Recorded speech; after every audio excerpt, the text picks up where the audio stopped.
ओम श्री गणेशाय नमः। ओम नमः शिवाय। ब्रह्मा जी के द्वारा परम तत्व के रूप में भगवान शिव की ही महत्ता का प्रतिपादन, उनकी कृपा को ही सब साधनों का फल बताना तथा उनकी आज्ञा से सब मुनियों का नैमिषारण्य में आना।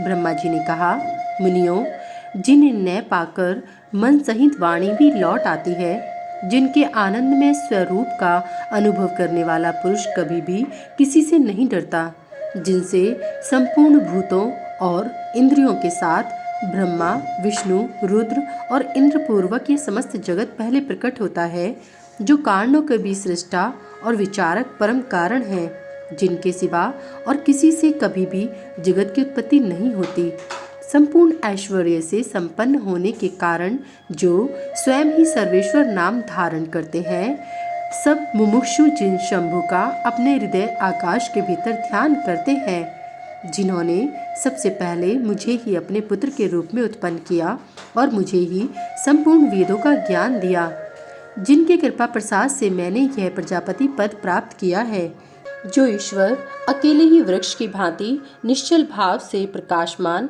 आकाश में विराजमान है, जिन परम पुरुष परमात्मा से यह संपूर्ण जगत परिपूर्ण है, जो अकेले ही बहुत से निष्क्रिय जीवों के शासक एवं उन्हें सक्रियता प्रदान करने वाले हैं, जो महेश्वर एक बीज को अनेक रूपों में परिणत कर देते हैं, जो सबका शासन करने वाले ईश्वर इन जीवों सहित इन समस्त लोकों को वश में रखते हैं। सब रूपों में जो एकमात्र भगवान रुद्र ही हैं, दूसरा कोई नहीं है, जो सदा ही मनुष्यों के हृदय में भली भांति प्रविष्ट होकर स्थित है, जो स्वयं संपूर्ण विश्व को देखते हुए भी दूसरों से कदापि लक्षित नहीं होते और सदा समस्त जगत के अधिष्ठाता हैं, जो अनंत शक्तिशाली एकमात्र भगवान रुद्र काल से मुक्त समस्त कारणों पर भी शासन करते हैं, जिनके लिए न दिन है न रात्रि है, जिनके समान भी कोई नहीं है, फिर अधिक तो हो ही क्या सकता है, जिनकी ज्ञान, बल और क्रिया रूप पराशक्ति स्वाभाविक एवं नित्य है, जो इस क्षर विनाशील अव्यक्त प्रकृति पर तथा अमृत स्वरूप अक्षर अविनाशी जीवात्मा पर शासन करते हैं। उनका निरंतर ध्यान करने से, मन को उनमें लगाए रहने से तथा उन्हीं के तत्व की भावना करते हुए उनमें तन में रहने से जीव अंत में उन्हीं को प्राप्त हो जाता है। फिर तो सारी माया अपने आप दूर हो जाती है। उनके पास न तो बिजली प्रकाश करती है और न सूर्य तथा चंद्रमा ही अपनी प्रभा फैलाते हैं, अपितु उन्हीं के प्रकाश से ये संपूर्ण जगत प्रकाशित होता है। ऐसा सनातन श्रुति का कथन है। एकमात्र महादेव महेश्वर को ही अपना आराध्य देव जानना चाहिए। उनसे श्रेष्ठ दूसरा कोई पद उपलब्ध नहीं होता। ये स्वयं ही सबके आदि हैं, किंतु न इनका आदि है न अंत। ये स्वभाव से ही निर्मल, स्वतंत्र, परिपूर्ण, स्वेच्छाधीन तथा चराचर रूप है। इनका शरीर अप्राकृतिक दिव्य है। ये श्रीमान महेश्वर लक्ष्य और लक्षण से रहित हैं। ये नित्य मुक्त होकर सबको बंधन से मुक्त करने वाले हैं। काल की सीमा से परे रहकर काल को प्रेरित करने वाले हैं। ये सबके ऊपर निवास करते हैं, स्वयं ही सबके आवास स्थान है, सर्वज्ञ है तथा 6 प्रकार के अथवा मार्ग से युक्त इस संपूर्ण जगत के पालक हैं। उत्तरोत्तर उत्कृष्ट भूतों से वे परम उत्कृष्ट हैं। उनसे बढ़कर दूसरा कोई नहीं है। अनंत आनंद राशि रूपी मकरंद का पान करने वाले मधुव्रत भ्रमर हैं। अखंड ब्रह्मांडों को मसलकर मृति पंड के समान कर देने की कला में पंडित हैं। उदारता, वीरता, गंभीरता और मधुरता के महासागर हैं। इनके समान भी कोई वस्तु नहीं है, फिर इनसे बढ़कर तो हो ही कैसे सकती है। ये उपमा रहित हैं, समस्त प्राणियों के राजाधिराज के रूप में विराजमान है। यही सृष्टि के प्रारंभ में अपने अद्भुत क्रियाकलाप द्वारा इस संपूर्ण जगत की सृष्टि करते हैं और अंतकाल में यह फिर इन्हीं में लीन हो जाएगा। सब प्राणी इन्हीं के वश में हैं। यही सबको विभिन्न कार्यों में नियुक्त करने वाले हैं। पराभक्ति से ही इनका दर्शन होता है, अन्य किसी प्रकार से कभी नहीं। व्रत, संपूर्ण दान, तपस्या और नियम, इन सब साधनों को पूर्व काल में सत्पुरुषों ने भाव शुद्धि तथा अनुराग की उत्पत्ति के लिए ही बताया था, इसमें संशय नहीं है। मैं भगवान विष्णु, रुद्रदेव तथा दूसरे दूसरे देवता एवं असुर आज भी उग्र तपस्याओं के द्वारा उनके दर्शन की इच्छा रखते हैं। धर्म भ्रष्ट, मूढ़, दुष्ट और घृणित आचार विचार वाले लोगों को उनका दर्शन होना असंभव है। भक्तजन भीतर और बाहर भी उन्हीं का पूजन एवं ध्यान करते हैं। यह रूप 3 प्रकार का है, स्थूल, सूक्ष्म और इन दोनों से परे। हम सब देवता आदि जिस रूप को प्रत्यक्ष देखते हैं वह स्थूल है। सूक्ष्म रूप का दर्शन केवल योगियों को होता है और उसमें भी परे जो नित्य ज्ञान स्वरूप, आनंदमय तथा अविनाशी भगवत स्वरूप है, वह उसमें निष्ठा रखने वाले भजन परायण भक्तों की ही दृष्टि में आता है। भगवत व्रत का आश्रय लेने वाले भक्त ही उसको देख पाते हैं। इस विषय में अधिक कहने से क्या लाभ। गुह्य से भी गुह्यतर एवं उत्कृष्ट साधन है भगवान के शिव के प्रति भक्ति। जो उस भक्ति से युक्त है वह संसार बंधन से मुक्त हो जाता है, इसमें संदेह नहीं है। वह भक्ति भगवान शिव की कृपा से ही उपलब्ध होती है और उनकी कृपा भी भक्ति से ही संभव होती है। इस प्रकार ये दोनों एक दूसरे के आश्रित हैं। ठीक वैसे ही जैसे अंकुर से बीज और बीज से अंकुर होता है।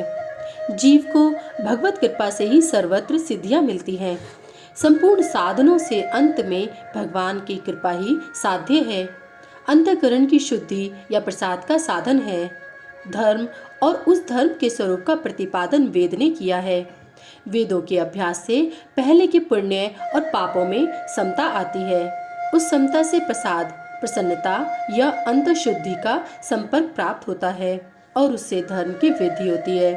धर्म की वृद्धि से पशु जीव के पापों का क्षय होता है।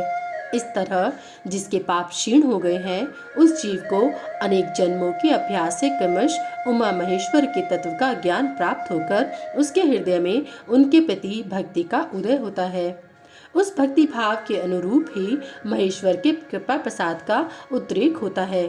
उस प्रसाद से कर्मों का त्याग होता है। कर्मों के त्याग का अभिप्राय उनके फलों के त्याग से है, कर्मों के स्वरूपवतः त्याग से नहीं।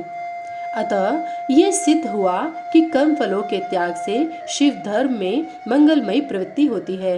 इसलिए शिव का कृपा प्रसाद प्राप्त करने के उद्देश्य से तुम सब लोग अपने स्त्री पुत्रों और अग्नियों के साथ वाणी और मन के दोषों से रहित होकर एकमात्र भगवान शिव का ही ध्यान करते रहो। उन्हीं में निष्ठा रखकर उनमें भजन में तत्पर हो जाओ। उन्हीं में मन लगाकर उनके आश्रित होकर रहो। सब कार्य करते हुए मन से उन्हीं का चिंतन किया करो।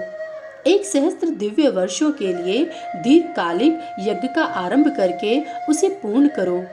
यज्ञ के अंत में मंत्र द्वारा आवाहन करने पर साक्षात वायु देवता वहां पधारेंगे। फिर वे ही तुम सब लोगों के कल्याण का साधन एवं उपाय बताएंगे। तत्पश्चात तुम सब लोग परम सुंदर पुण्यमयी वाराणसी पुरी को जाना, जहाँ पिनाक पाणी श्रीमान भगवान विश्वनाथ भक्तजनों पर अनुग्रह करने के लिए देवी पार्वती के साथ सदा विहार करते हैं। द्विजोत्तमों, वहाँ तुम्हें बड़ा भारी आश्चर्य दिखाई देगा।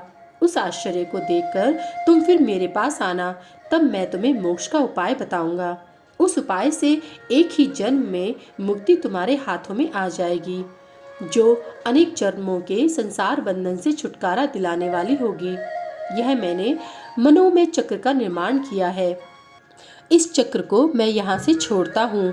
जहाँ जाकर इसकी नेमी विशीर्ण हो जाए, टूट फूट जाए, वही तपस्या के लिए शुभ देश है। ऐसा कहकर पितामह ब्रह्मा ने उस सूर्य तुल्य तेजस्वी मनोमय चक्र की ओर देखा और महादेव जी को प्रणाम करके उसे छोड़ दिया। वे सब ब्राह्मण उन लोकनाथ ब्रह्मा जी को प्रणाम करके उस स्थान के लिए चल दिए जहाँ उस चक्र की नेमी जीर्ण शीर्ण होने वाली थी। ब्रह्मा जी का फेंका हुआ वह सुंदर चक्र मनोहर शिलाखंडों से युक्त और निर्मल एवं स्वादिष्ट जल से पूर्ण किसी वन में गिरा। उस चक्र की नेमी के क्षीण होने से वह मुनि पूजित वन नैमिष नाम से विख्यात हुआ। अनेक यक्ष, गंधर्व और विद्याधर वहां आकर रहने लगे। पूर्व काल में जगत की सृष्टि की इच्छा रखने वाले विश्व सृष्टा एवं गृहपत्य अग्नि के उपासक ब्रह्मज्ञ प्रजापतियों ने वहीं दिव्य यज्ञ का आरंभ किया था। वहीं शब्द शास्त्र, अर्थशास्त्र तथा न्याय शास्त्रों के ज्ञाता विद्वान महर्षियों ने शक्ति, ज्ञान और क्रिया योग के द्वारा शास्त्रीय विधि का अनुष्ठान किया था। उसी स्थान पर वेदता विद्वान सदा वाद और जल के बल से युक्त वचनों द्वारा अतिवाद करने वाले वेद बहिष्कृत नास्तिकों को पराहत या पराजित करते थे। तभी से नैमिषारण्य ऋषियों की तपस्या के योग्य स्थान बन गया। स्फटिक मणि में पर्वत की शिलाओं से झरते हुए अमृत के समान मधुर एवं स्वच्छ जल के कारण वह वन बड़ा रमणीय प्रतीत होता है। वहाँ प्राय अत्यंत रसीले फल देने वाले वृक्ष हैं तथा उस वन में हिंसक जीव जंतुओं का अभाव है। अध्याय 3 समाप्त। सभी वेद और पुराण सुनने के लिए हमारे इस चैनल को सब्सक्राइब करें और सभी वीडियो को लाइक करें। अगर मुझसे पढ़ने में कोई त्रुटि हो गई हो तो कृपया मुझे क्षमा करें और कमेंट में हर हर महादेव लिखना ना भूलें। भगवान भोलेनाथ की कृपा आप सब पर सदैव बनी रहे। हर हर महादेव। जय भोलेनाथ।